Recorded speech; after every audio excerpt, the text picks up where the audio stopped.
Welcome back. This is episode 15 of Books Closed.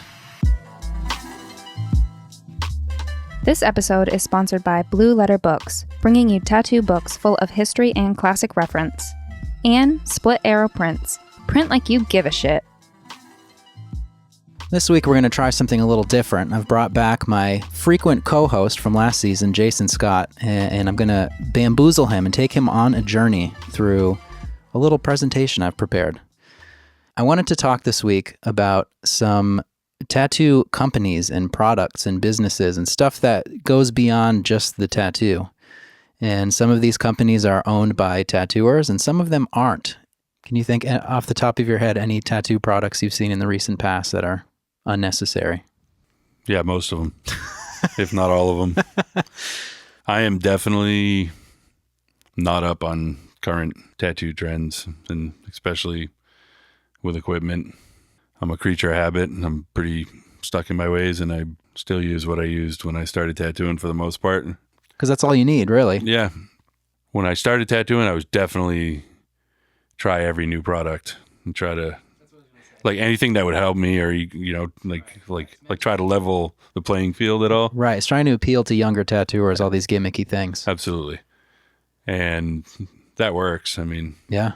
You know, Steven's chair, you know, I mean, yeah, one of our coworkers bought a Mac Daddy chair that was very expensive. It's a great chair, though. Yeah, and I mean, if you fraction it over the time, I mean, or if you get into, you know, rotaries and all that stuff, and if anything is efficient or less wear and tear on your body, especially over a long career. Yeah. Maybe me being 20x years in, I have a different perspective than somebody who's 2 years in, looking at 20 more years. Yeah. So I'm eager to see what some of the stuff, because I'm definitely not up on it. The first one is more of a service. And this was something that caught my eye recently, and I did a little research into it. And it all began with an episode of the TV show called Dragon's Den, which is the Canadian version of what we know as Shark Tank. And so this was in 2014. Good afternoon, Dragons. My name is Lee Roller. I'm from Creston, BC, now residing in Burlington, Ontario, and my company is called Custom Tattoo Design. So what we have here is a very polished young man who doesn't appear to have any tattoos. And he marched into the Dragon's Den set in front of the dragons. And he's got 3 women with him. Ladies, if you can just show these guys, remove your coats. They're going to show you some of the work that they've had done.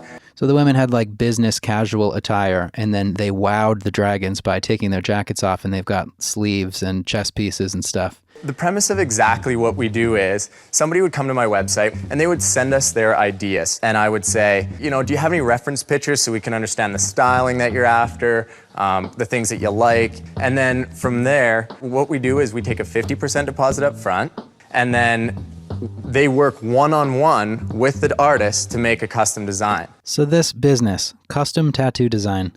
Yeah, it sounds like he's going to be a middleman for exactly what we do anyway. Right. Okay. Right. So you go to his website and you spill your hopes and dreams to an artist that you don't necessarily choose. You just go to the website, put in your information, and then they assign you to an artist, and that artist prepares your tattoo design. And then he does it or someone else does it? Let's continue. Okay. I can tell you that nowhere in the world right now, nowhere on the planet, is there a business where people can reach out with an artist or a tattoo artist and get design work done and the way that they want it.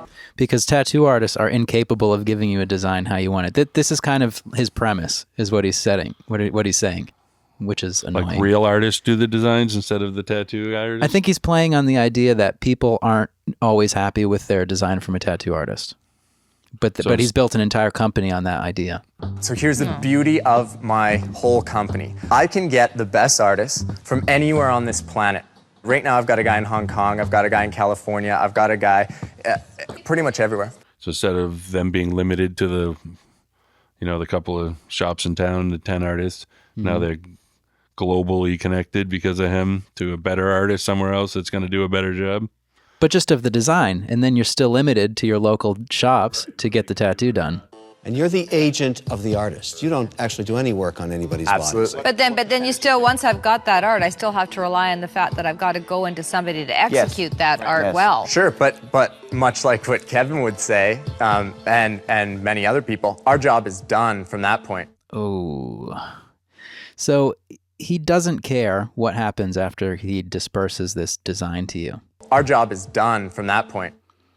And he's got to know that he's setting you up for failure. Because if you can't even trust a tattooer to draw your tattoo, do you think they have any chance in hell of tattooing it? No. No. No. Of course not. It to me, this adds up not at all. And this guy's got the biggest shit-eating grin on his face the whole time he's giving this pitch. Thinks he's a genius. Yeah. And in a way, he is. Because he's on TV. Let's continue. We do what's called custom graphic layover. So I will take the design we've done for you and place it anywhere on your body you like. I can show it to you bigger, smaller. Yeah. So he pulls out this big poster card, and one of the things that they provide to you, once you get the design done, they send you back an image of like a stock image of a body, of like a man's arm or a woman's ribs or something. Because they're all the same. Right, yeah. Exactly. It's like, in this particular one that they're showing, it's like a bikini woman, and she's got a tattoo photoshopped onto her ribs and the side of her stomach. But what he's not taking into account, or at least he's not mentioning, is that they're just photoshopping a flat image onto like a full torso. Surface. Right. And I've seen it where they do it with sleeves, where they'll show a half sleeve and they do the drawing and then they just put it flat onto your arm. And it's stuff that will not look like that at all once reality comes. Wow. It's crazy. Give me an example. What would a typical design cost? Right. Something like the girls have in their arms. Sure. So something like Nicole has here is going to be $300. $300 to have a sleeve drawn for you with unlimited edits and unlimited... Well, and then what's his fee, right? So the artist isn't getting $300. $300, how much does you, how much what goes to the Sure, artist? 33% is always our gross take on all the artwork. So the artist gets $200. Correct. It's horrible. Then the poor artist has to deal with somebody else's drawing when they bring it in. Mm-hmm. Not only do they have to adhere by someone else's drawing, but they're not getting their due for doing the drawing either. And you know that the people that are attracted to this, because they're preying on the person who knows in their head, I'm picky, or maybe they had an experience where they didn't get the changes that they wanted on a tattoo. So this is someone who has labored over this back and forth with this custom tattoo design website where they're getting all these redraws. And then once they take that to an artist, if the actual tattooer makes any suggestion, they're not going to take it because they've been told that they can get this thing. True. To me, this is such a crazy business. And then at the end of this, one or two of the guys, or no, the one guy buys into it. He's all excited. Oh, man. Yeah. I thought they were going to laugh him out the door. No. The one woman was very critical of it, and even at the end, she said she didn't think it could work. It's not going to be good. I think you haven't proven that you know thousands of artists around the world that are instantly ready to sign up with you. I think anybody can do this, Lee, and I don't buy into the extrapolated conclusions you've drawn based on the small history. So my view is that I'll be out. Okay, thank you. People don't realize we'll do the drawing for free. Right. You know? Yeah. Because now they're going to pay $300 for the drawing and then pay, X amount for a whole sleeve when they would have paid the same amount for the sleeve, had something drawn by the artist doing it that fits him better, that suits you better, I just picture someone being cheap with the tattooer because they're already $300 into it. Or $200 or $100 based on the size of it. Yeah. It's gimmicky, I think there is people that maybe are so specific, but again, those poor artists that are going to have to do 15 redraws of every, for $200. How many redraws you get? Is it like I think it's unlimited. It's satisfaction guaranteed. Wow. Bad idea. Yeah. Yeah, I would say so. I saw this and I wondered, who is this guy, Lee Roller, who's created this idea in this company? Because he didn't appear to have tattoos on the show, but you never know. He had a long sleeve shirt on with his sleeves cuffed up a little bit, so maybe he was covered under there. Who knows? Once he got the backing of one of the dragons, then you can almost trace it online, the evolution of custom tattoo design, and their YouTube channel started to have some new advertisement videos. The best part of custom tattoo design is it's 100% yours. No one will ever have the same design as you'll have. You're going to get the copyrights and a certificate of authenticity to make sure that you never see that tattoo on anyone else ever. So Not only do you get the design and a digital graphic layover, you get the copyright and a certificate of authenticity. Because that guarantees that no one else will ever have it. Wow. Is he working with tattoo artists or is he working with like graphic designers? I'm And glad you asked. okay, I was curious, is this guy a tattooer? yeah, I saw another video that they had put up, or they did a whole series of videos after this, after they had the investor.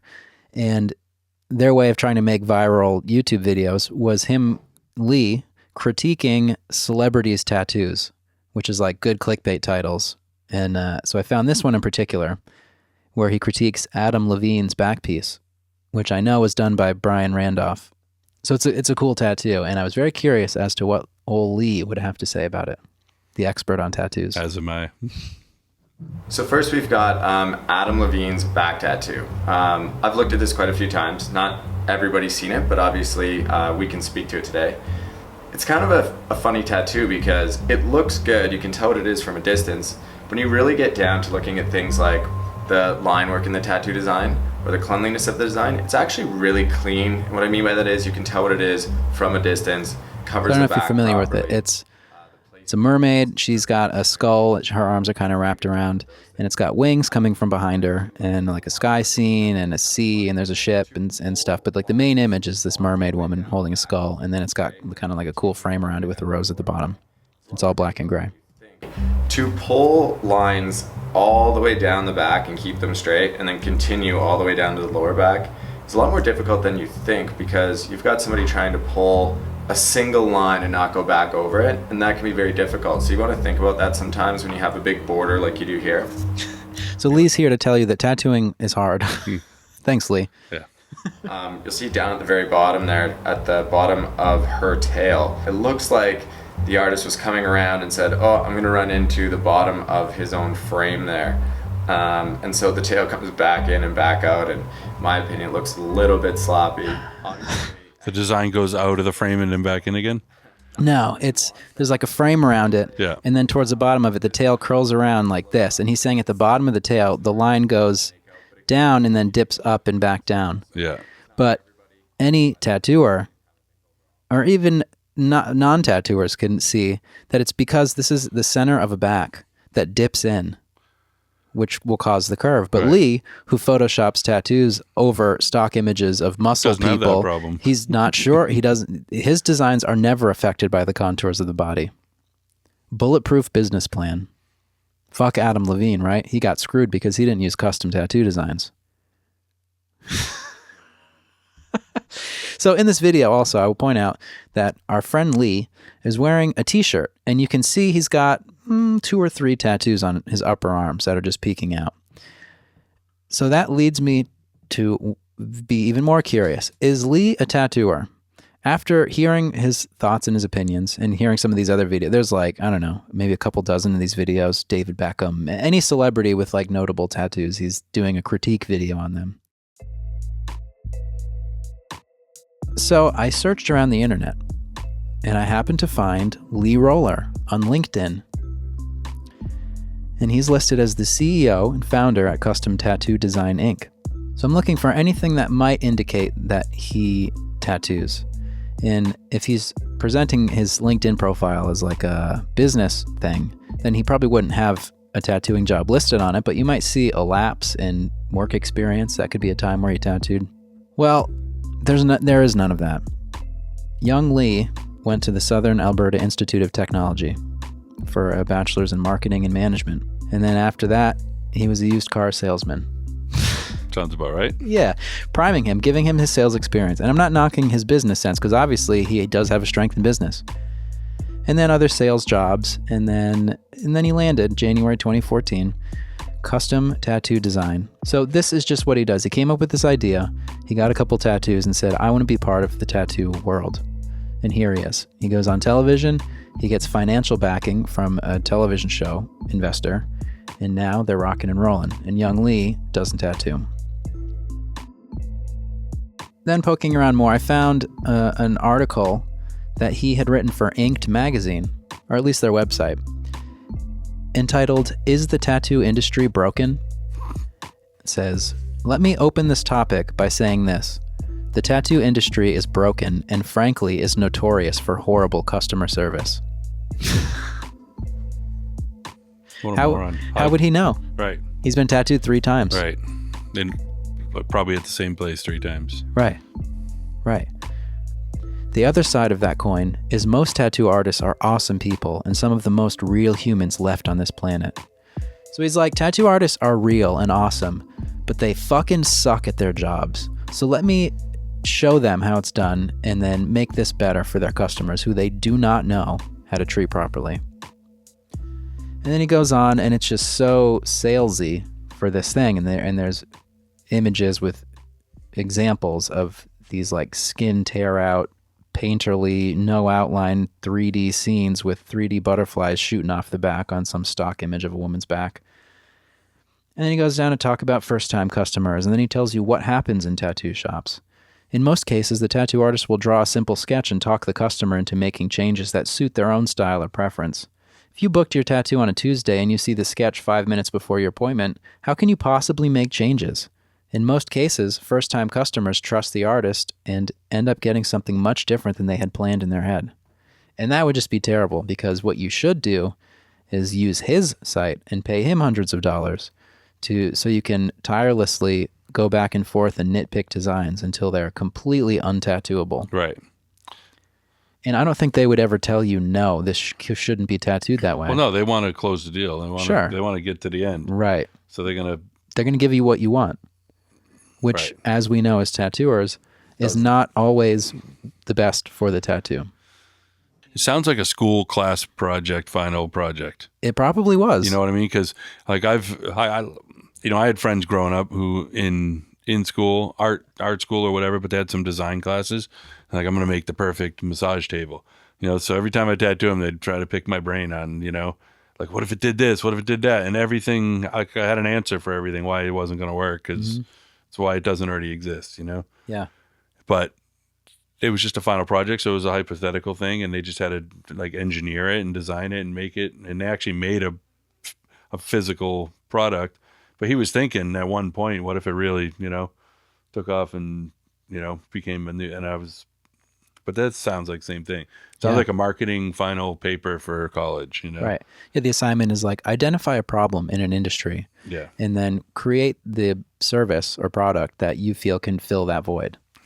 Right. And then he did it. And then he did. And then it worked because he went on fucking TV and then used the popularity of tattoos as like a gimmick.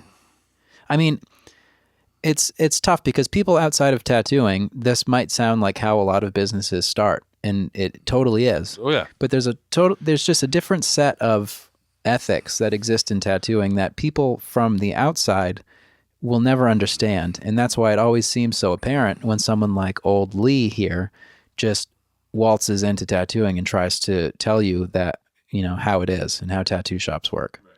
He's sat in an office his whole career. Right. So you almost can't blame him for, it's like apprentices learning from people that shouldn't be teaching people how to tattoo.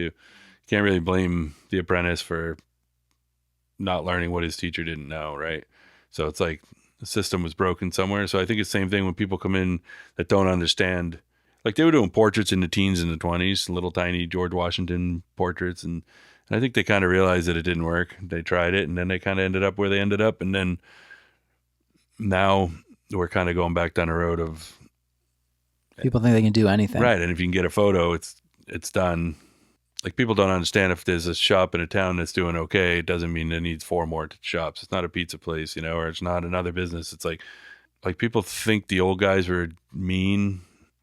I think they were just smart, trying to protect what they had. They were just direct, and maybe they didn't always go about it in the best customer service way, but it's always in the best interest of the tattoo. Absolutely. At least. Absolutely. And I think now most people have found that balance where you can be good to your customers and pleasant and nice, and then also be direct in a way where they're not offended, or you don't have to tell them your design's stupid or your idea is shit. You can just say, well, maybe we should look at it this way. And then most people are going to be receptive to that. And if they're not, that's their prerogative, but they're going to find a shop that will do what they want, and it's not the best idea. So that stuff look like tattoos, or does it look like? No. Looks like graphic designers making tattoos. Right. So they do recommend somebody near you, or you're just on your own to bring it to your own guy? You're on your own, like he said in the video. Their job is done. Once you approve it, they send you They send you your certificate of authenticity, and you're on your own, your pal. line drawing and your color. You probably don't even get a line drawing. So I will, full disclosure, I had a personal experience with custom tattoo design, and I had a potential customer email me with a link to what you get after your design is complete. Really? So I saw this firsthand, and that was my first spark of interest. Do you think there's any other business or industry in the world that has that same like closed feeling that tattooing does? Marcus Kuhn used to joke about, he said, do you think in the cheese world there's guys that, like, oh, his Gouda sucks and his, like, do you think they're that competitive, and do you think they're I bet they are. Like, I bet they are too. I bet every, they're like there's so many little worlds that we don't know about. It's just the world that we're in we know about, right? Well, think about like wine or craft beer or that kind of stuff, because that's very personal. And those are like small businesses with like small teams of probably friends or whatever who starts it. Everyone's a critic. Everyone's got, Mm-hmm. It's interesting. So I think we were just always they were good at keeping all that out, and then somehow it just caved in. It's like, but I think we're just catching up to other businesses that have always been that way. It's lost some of the charm and the magic that it had when it was, a little more hand delivered from one person to another. Right. But I guess all this bullshit just makes the real stuff seem that much better still, because it's just that contrast. Like with anything, there's always good and bad within whatever. But so yeah, when I got the email from that guy, he had sent me, it was actually a cover up, so they can even design your cover up. Well, yeah, because when they hyper photo, it just covers anything. Yeah. Oh yeah, yellows cover black. Yeah, it's great. But they sent him, and I even got to see his certificate of authenticity. It was stunning. Yeah, serial number and everything. And was it $300 or more or less? Do you remember? It was. I think I asked him some specifics about it, and he never wrote back because I told him I couldn't do it. Yeah. So he was like, "I'm not going to waste another minute with this chump. I've already wasted time getting this design." But it was a completely untattooable design of a map. I'm pretty sure I had a compass on it, but it looked like a bunch of images photoshopped together and then kind of like blurred around and smoothed out. And then there was like a dark area that was supposed to just cover this tattoo. It was really bad. And I hope that the guy didn't get that tattoo, but I would imagine he got a version of it because he paid for the design. He was already in too deep. He just went on to the next person. Right, because when I told him that I would need to modify it, but we could do an idea like that maybe, he didn't even respond. So he had no patience for changes, and that's what, to me, is annoying about it, because there's no room for interpretation when someone has put that much work into the design with somebody else. Right, they're already exhausted from, Yeah, he's already gone the extra mile in his mind. Like, he's doing the right thing or doing the better job, and I can't probably convince him that that's not true, because I'm just one of these evil tattooers. Right, like, why don't you just do it? I brought it to you. Right. All you got to do is do it. Right. The work's already done. If they're reading the shit that the custom tattoos design is writing, then they're like, well, no, this is what they told me would happen. Yeah. I'd go to the tattoo shop, and they're going to do what suits their style. Which they should probably do, right? Yeah. Yeah. That's why we have multiple people and multiple styles and portfolios for you to look through and pick the right person. And, that's. So I was searching around to see, how does Lee find his artists? And just from searching his name, I could find multiple Facebook posts where he's just like cold calling people on their Facebook pages. Like in particular, there's this one, it looks like a woman from Europe somewhere. It seems like a younger woman, probably. She does like pen and ink drawings, cross-hatched kind of stuff with like horror characters and clowns and just kind of like darker kind of stuff. Not tattoo art whatsoever. The drawings are fine, but they're not tattoos. She's a tattooer, or no? She's just an artist. This is just her art page. Okay. And she's got a link to her DeviantArt. She's just an artist doing her thing. Not a huge following, but she's got something going on. She's fine. She's a fine artist. And then so there's a post. Hello, my name is Lee Roller, and I own the company Custom Tattoo Design. I think you're a great artist, and if you're interested, we would like to offer you the opportunity to draw custom tattoo designs for us. The biggest difference with my company over others like Tattoo Do is that we don't do contests. We pay our artists for every piece of artwork they provide. Also, we let our artists work as much or as little as they like. So he's just going on and cold calling anyone he can find. And so when he's boasting this network of artists around the world that he has. Right now I've got a guy in Hong Kong, I've got a guy in California, I've got a guy pretty much everywhere. These are not tattooers at all. Not even a hope. And then he's like publicly shitting on the competition. Right. Because I think when Tattoo Do started, I'm pretty sure in the interview I did with Ami James, he said that when they started, they were doing some sort of tattoo design service like this. But I would assume that they had the wherewithal to actually get tattooers that wanted to do it. Yeah, of course. Right, which is probably why it didn't work, because that's harder to sustain than just finding anybody. Right, but that might actually work if it was. That could work. Yeah, if it was right. Mm-hmm. Like, say you wanted, not that you're going to get Philip Blue to do something, but I mean, if it was a certain style of something and that guy lives, a $4,000 plane ride away, maybe if they were willing to design it on the side for a fee and then have somebody else, capable, or at least, interested in and capable. But then again, I mean, you can buy a sheet of flash or a painting or a print and get it tattooed on you. It would be the same thing. Buy a Rubenthal print and have your guy tattoo it on you. I mean, wouldn't that be the same thing? Yeah, but it's not custom. Yeah, true. I guess anyone could do that, right? So, but it's funny how he picks on their every fear. Right. Like how are you going to show up a half an hour before your appointment and have it be perfect? It's like, because you already had the consultation, you already told them what you wanted. Of course, But isn't that marketing? It's just like those as seen on TV things where they're like, ow, and they're slamming their feet and they're like, don't you hate when you put your thumb in the trash compactor and you lose your hands? It's like, well, that doesn't usually happen, but now I'm terrified, so I'm going to buy this trash can that's super safe. Yeah. Fear. Yeah. It works. Yeah. It's obviously working for some people. Yeah, that's a weird one. Checking back on old Lee and the progress he made. So all that happened on Dragon's Den in 2014. And then I found an article from 2016 about Lee Roller and his investor, Bruce Croxon, from the show, are still working together. They're growing aggressively, Bruce said.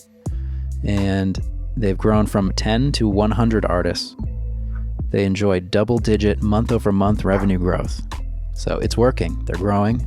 They're doing a lot of custom tattoo designs. Then they come up with an idea. They want to do temporary tattoos. Temporary ink. And it's the same kind of thing. They want to sell... Your custom designed temporary tattoo? Yeah, custom designed temporary tattoos. You work with the artist and then they just mail you I'm pretty sure. Or they probably take designs that were done for their site or for custom tattoo designs and just using those. So it's an endless. So it's just selling it again. It's like doing the painting, sell the prints, tattoo it, you get paid on it 3 times. Lee said in 2016, "We want to be a $55 million company in 3 years. In the past 18 months, we've proven that there is a market. Now it's about scaling. Temporary ink is already promising to be substantially bigger than custom tattoo design." Maybe that's where he belongs. Maybe. And that's not a bad idea. Right. What about the people that are, have a hard time? I can never commit to one thing. Well, that's what they're saying. You want to try it on first. Yeah, so it's like the same audience of people who need, they need special care. Right. More hand holding. Yeah. He said in 3 years he wants to be a $55 million company. So since that was 2016 and now we're in 2019, You should be there. we can check in on temporary.inc and see how they're doing. And surprise, the website's down. It says we're not here right now. Good. It actually, when I clicked on it, it said that my browser wouldn't even open it because it's a security risk. Sorry, Lee.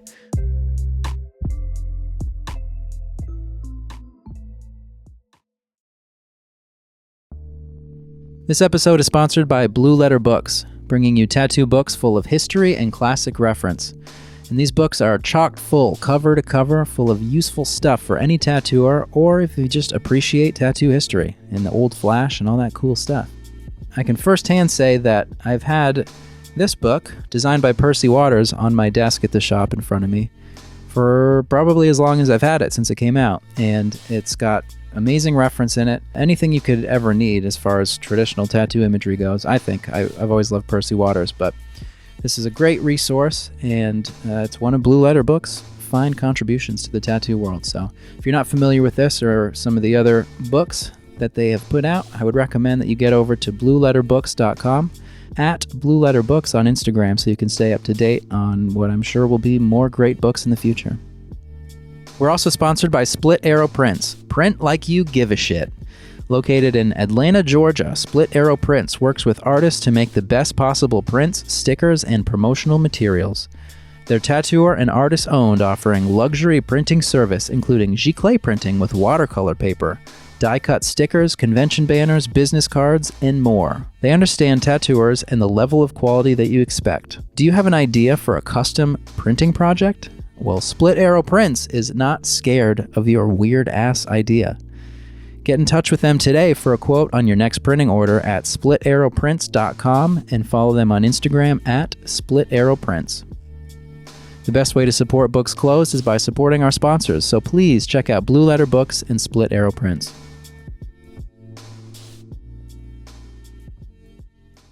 They had this stuff called Tappy Gun, maybe in like the mid-90s. Like a topical thing? It was like, no, it was the stuff you tattooed into the skin. Oh, right, I remember. But they would sell it like in regular stores, you know? But it was like an acid or something that you would tattoo over the tattoo and it would just pull it all out. And did you ever see someone who used it? Yeah, I remember Corey Kruger had a little kanji or something. I think his ex-wife might have put it on him or something, you know? But there was, and he was like, I'll try it just because I got this thing I want to get rid of anyway. And it was like a hole for like 3 months, you know? It was like a weeping, wet mess. Like, took it out eventually, but it's like, but it does damage the skin too? Yeah, it just damages everything and almost like grafts it. Your body almost kind of like grafts it out or pushes it out somehow. It's right. So it's another case of they're like, well, this can do this, but they don't tell you what else it's going to do or what else it's not going to do. Yeah. I could just picture some rednecks with like battery acid or something. Like, if you water it down, it's not that strong. Right. You know? And it's like, it's probably what happened, you know? People used to say lemon juice and bleach and to try anything to tattoo it, pull it out. But this stuff pulled it out all right. Last year, a video hit the internet and took the tattoo world by storm. This video showed a tattoo of a Soundwave being played back. The audio played when you held up an iPhone to it. And this seemed like a little bit of tat magic, so I couldn't help myself but look into it a little further. The company Skin Motion is owned by Nate Siggard, who is a tattooer from LA. And that honestly surprised me when I first realized it because this idea of the Soundwave tattoos felt a little bit like a non-tattooer idea to me, a little bit gimmicky. The whole thing leaves me wondering, do these people who are getting the tattoos worry about the fact that their permanent tattoo is now connected to a smartphone app? The whole playback of the tattoo is hinged on this app always being updated and always existing. And then it opens up to the broader question of, do we really need a digital component attached to everything in the world? You find a shovel with Bluetooth in it or a toaster that will send your phone a message when it's done toasting. It just seems like a little bit of overkill. As much as I like technology, I think that some things are good enough the way they are. The best way I can think to really figure out what's up with all of this Soundwave tech tat madness is by talking to Nate himself. So your company is called Skin Motion. Yep, Skin Motion. At this point, is the Soundwave tattoo the main thing that Skin Motion is doing?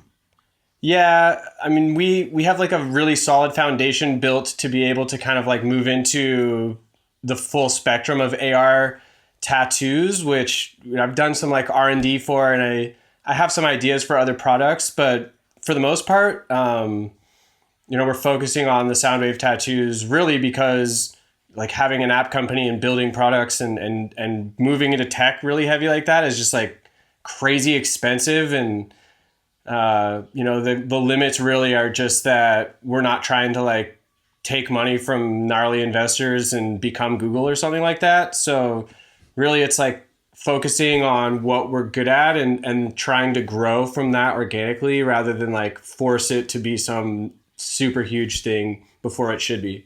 To break it down simply, what exactly is a Soundwave tattoo?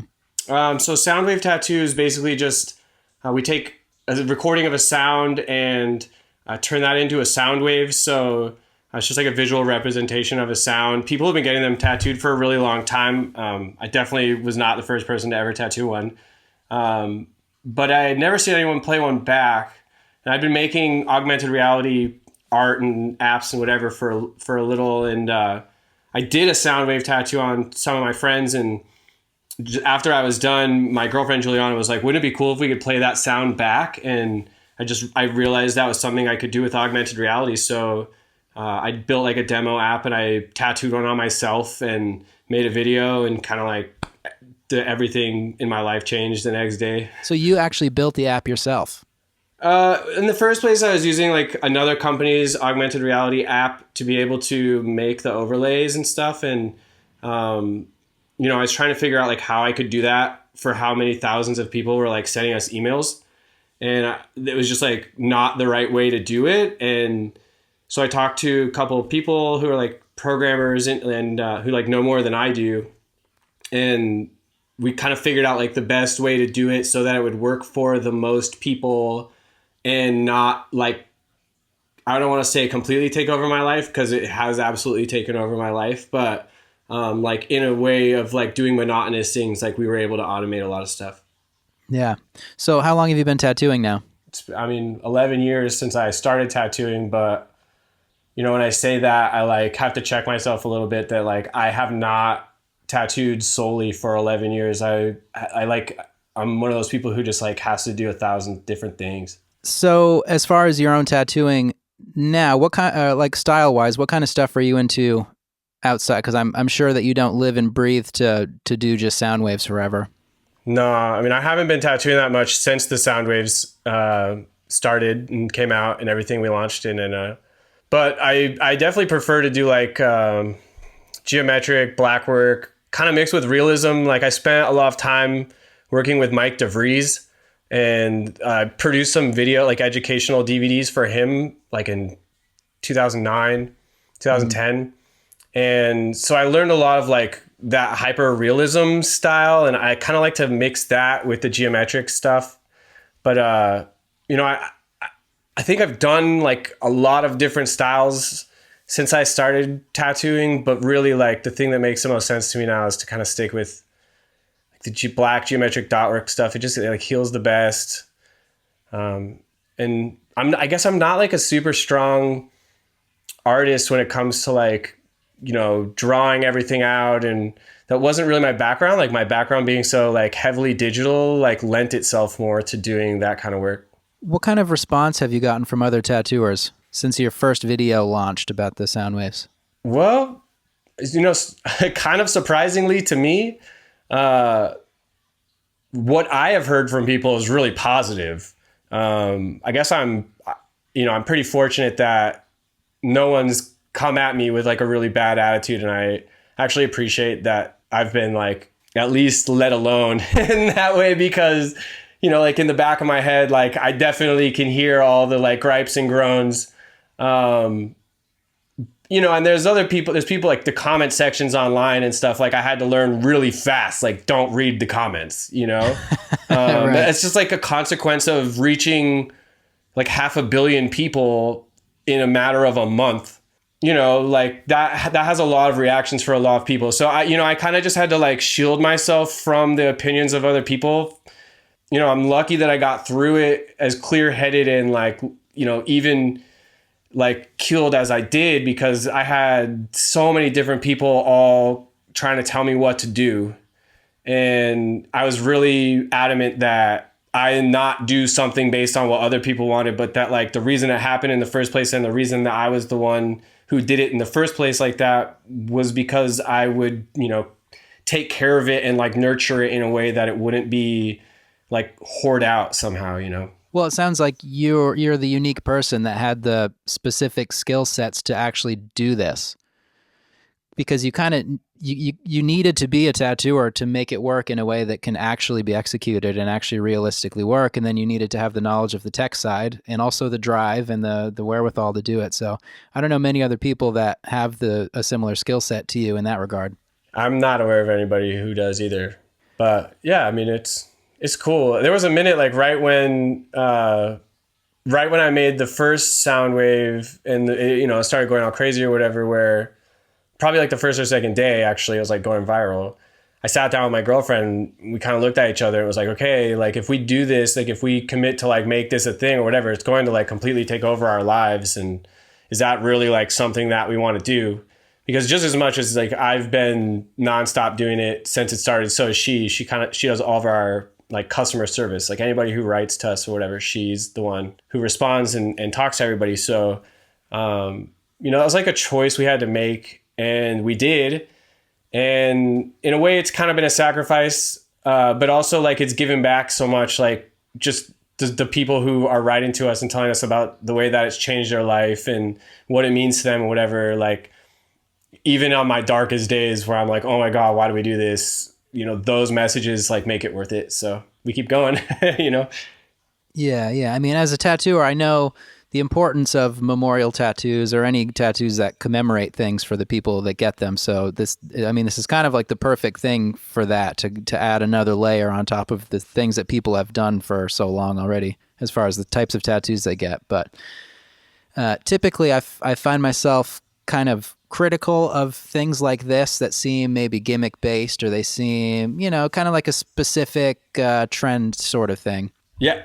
I mean, I couldn't agree more. I mean, I have the unfortunate privilege of being able to see myself from the outside, and, you know, a lot of those same feelings of maybe this isn't the best thing I could do, you know, like, is this really what I want to like give to the world? Is this really what my like life work is supposed to be? I spend a lot of time thinking about stuff like that, but, you know, I don't think it's every day that, you know, some random thing like this happens and changes things so much. And I, you know, kind of feels like, you know, I know I'm a firm believer in that, like what you choose and like be responsible for like affects your life and the outcome and everything. But there's also a lot of part of me that's like, dude, like this is like the craziest thing to happen to me.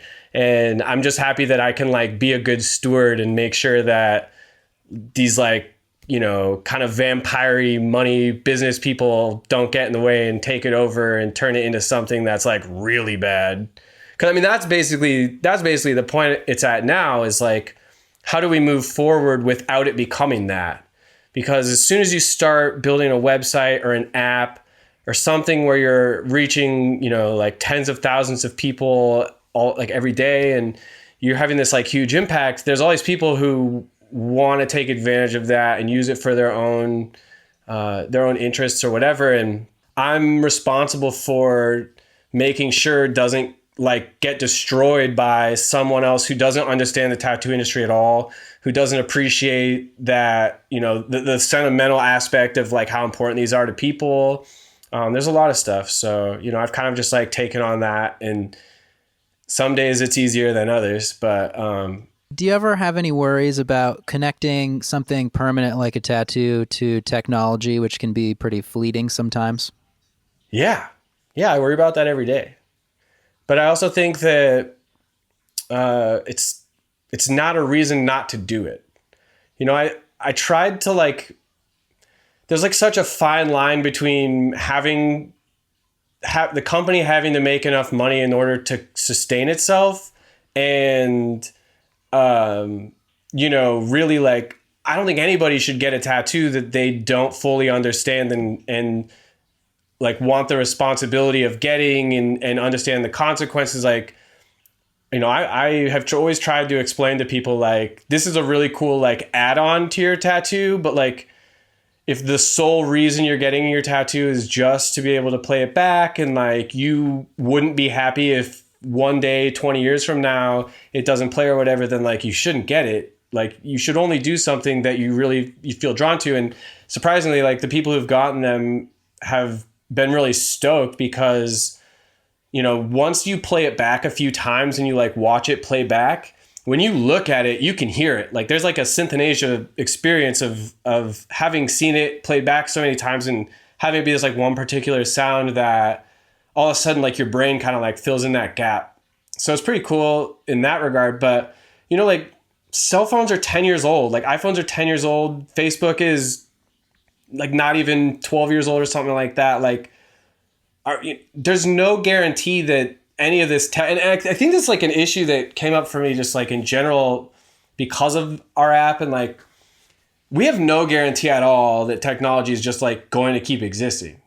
It's definitely changed a lot in the last 5-10 years, and who knows what it's going to be like 10 years from now even. So it's like a really hard thing to imagine and see. Like, all I know is I can work really hard every day and make sure that, you know, the company is at least in a place where it's able to keep servers running and stuff, so people can keep using it for as long as like I have any control over that. Do you ever have any days where doubting yourself for your ideas or projects really makes you almost think differently? Yeah. Oh yeah.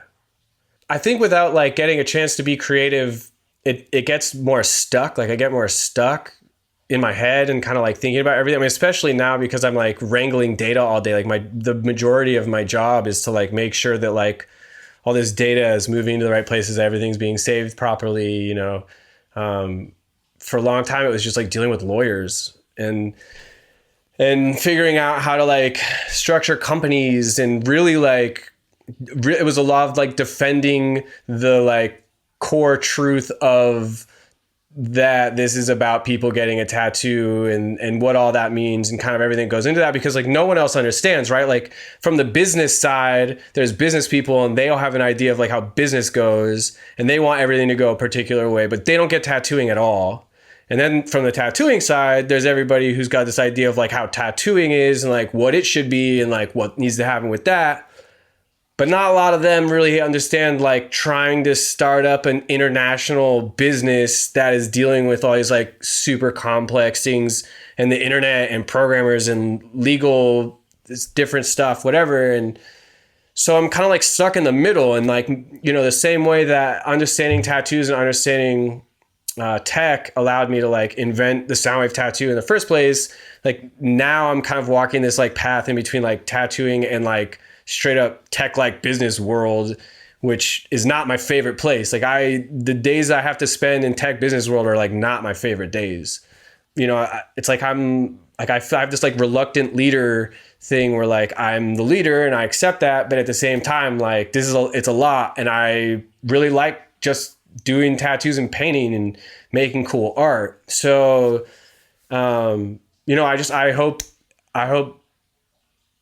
people can see that, you know, and I think it's like what you're doing with the podcast and stuff is rad, because it's like it's given me a way to see all these different things that and other people's perspectives and like stuff going on that I didn't really know about, or you know, like full on ideas and stuff that I've never even considered. And, you know, hopefully at this point, like what we're working on, what we're doing is something that adds to what everyone else is doing, and hopefully not something that people think is like taken away from it. The fact that you're actually a tattooer should give people a little more patience, or, you know, at least give it a chance. Whereas, you know, versus like a custom tattoo design, which was built by not a tattooer, and you can tell, you know, right from everything about it, from the graphics they use and everything they do, it's clearly not from inside tattooing.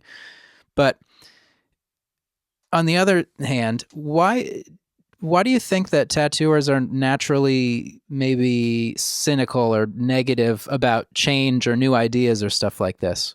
I have experienced a little bit of that, but it's more like on the internet and in comment sections and stuff. Like in real life, all the tattoo artists that I know and I'm friends with and hang out with, whatever, have always been like really supportive and really cool. And I think like there's just something about being on a computer or like on your phone where you're like not actually in person with somebody that gives people this like different persona that is way more aggressive and not very cool. And everyone I've met, like everyone I've talked to has been like, wow, man, that's like pretty cool. And I can't believe you did that. But there is a degree of like, they don't know me. They don't know what I'm doing, you know, beforehand, like somebody I'm just meeting.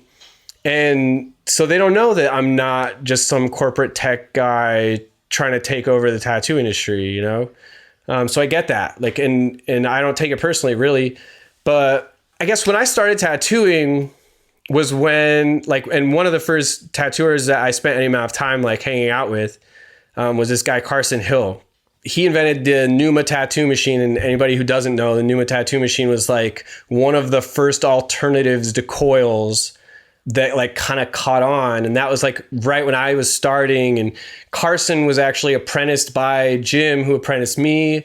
So it was kind of this little web that I was in, just like outside LA. So Carson was making these Numa tattoo machines that ran on air, and they were tiny and they were loud, and people fucking hated them. You know, I mean, people loved them too. There were people who were using them and were super stoked, but like the tattoo community fucking hated them.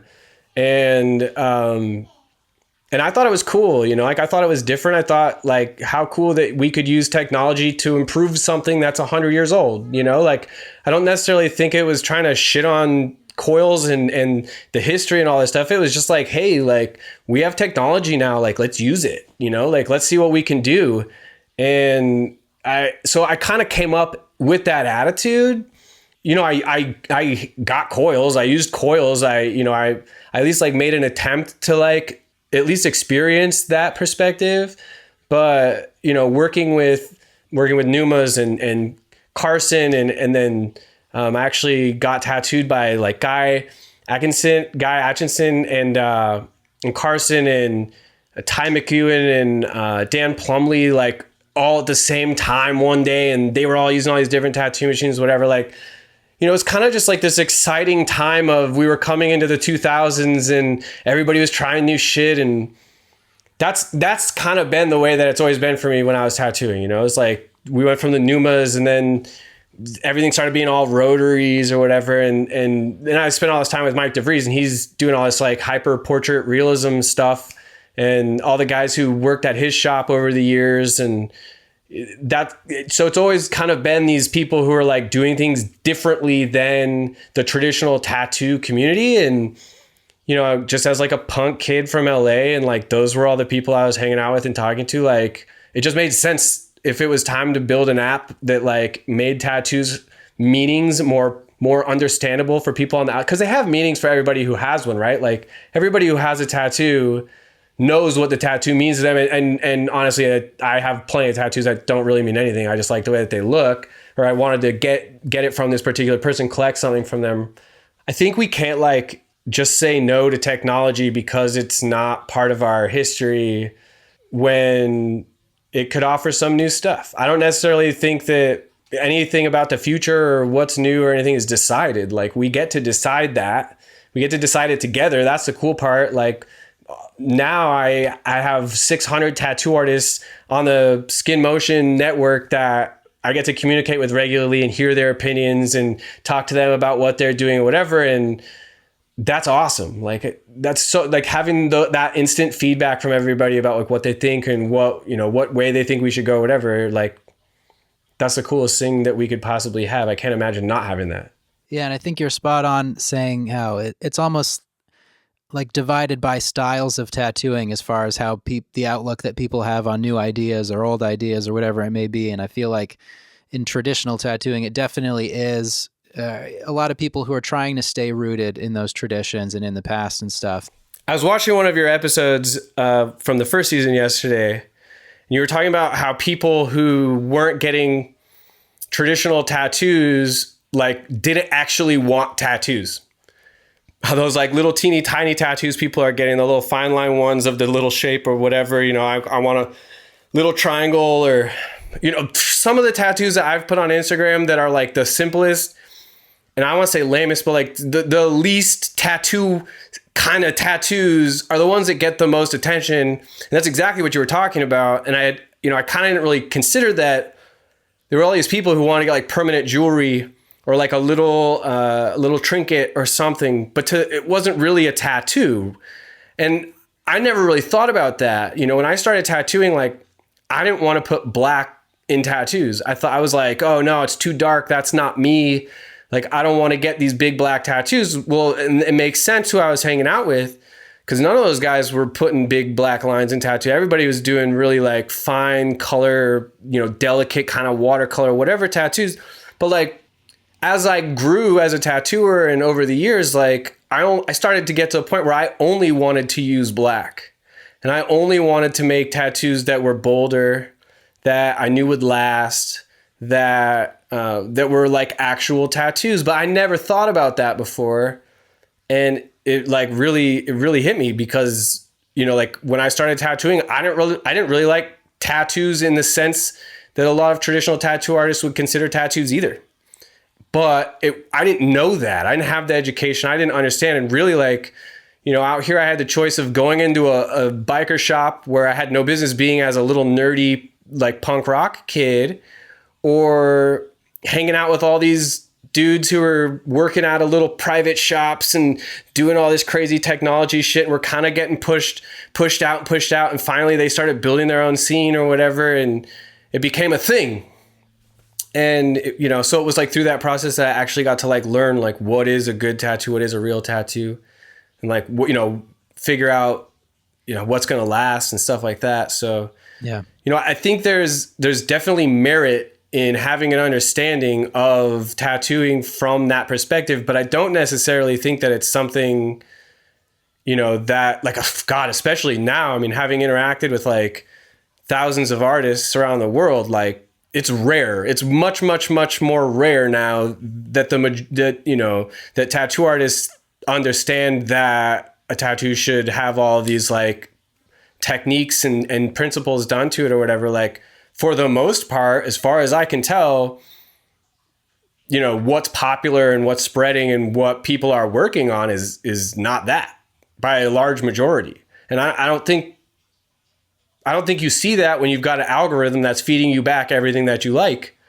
you know. But when I personally went through and like approved hundreds of artists. And so I went to their websites, I looked at their Instagrams, I looked at their Facebooks, just to make sure that they weren't going to like fuck people up.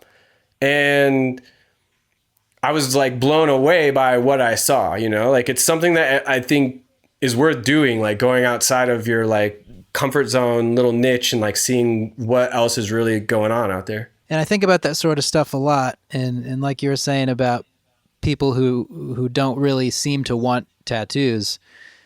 At the same time, I can kind of look at it and appreciate someone just seeing something and visually liking it and wanting to get it tattooed.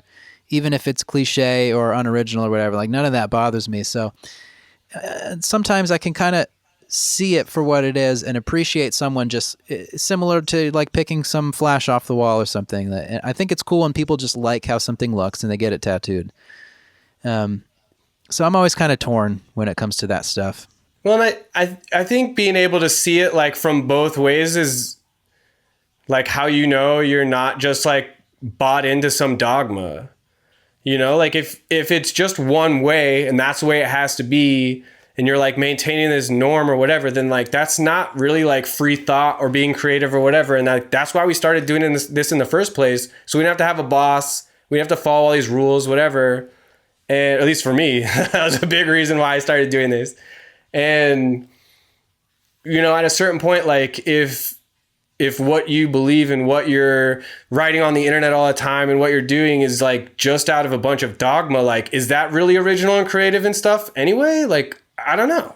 It's funny to think that tattooers, we're supposed to be the outsiders, or like some of us feel like we're the outsiders in society or whatever, but it's just so not that anymore, to the point where someone like you who's doing something different, and if people are going to judge it or maybe discredit it, you become the outsider. The people who are working the hardest to do something new or different become the outsiders in the supposed group of outsiders. It's kind of a weird dynamic that I see happening a lot. I just try to be respectful. You know, I figure like as long as I have respect and I treat people well, and, you know, it's like actions speak so much louder than words, and making sure that, you know, the interactions I have with people and the things that I choose to do and in all of life, not just for tattooing, but, you know, particularly I think for the company, for what we're doing, like it's important that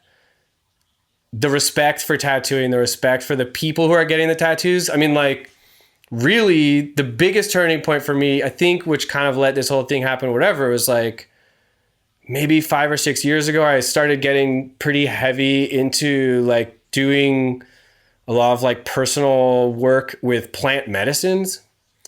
And it was like getting into like doing a lot of spiritual, like deep spiritual work that I realized that's like actually the niche of tattoo. That's like the style of tattooing that I want to do, is like helping people spiritually. As much as from an artistic perspective or, you know, I mean, like, honestly, like as an artist, like doing a Soundwave is not not like what I look forward to, you know, like I want to do really cool psychedelic artwork, Yeah. you know? So, but I still will make time to do Soundwave tattoos for people because I know how important it is to their healing. And it's weird to think of tattoos as it's like, you know, they're so painful and they like, you know, they like take so much out of you, but like actually they're so super healing and they can help people really like transform their lives. They're like literally not the same ever after they get tattooed.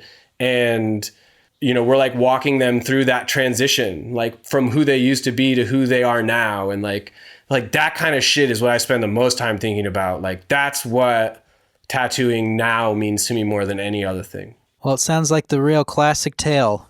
Young punk kid turned hippie. Yeah, I mean, totally. It's funny because hearing you describe this and now knowing a little more where you're coming from as far as your philosophies on tattooing and stuff, I think the Soundwave tattoos make a lot more sense. And it's totally something that you would do. I think that context really kind of changes how I see, you know, the conception of an idea like that from you. Thanks for giving me the chance to talk about it. Have you ever seen any of the videos I made before this podcast?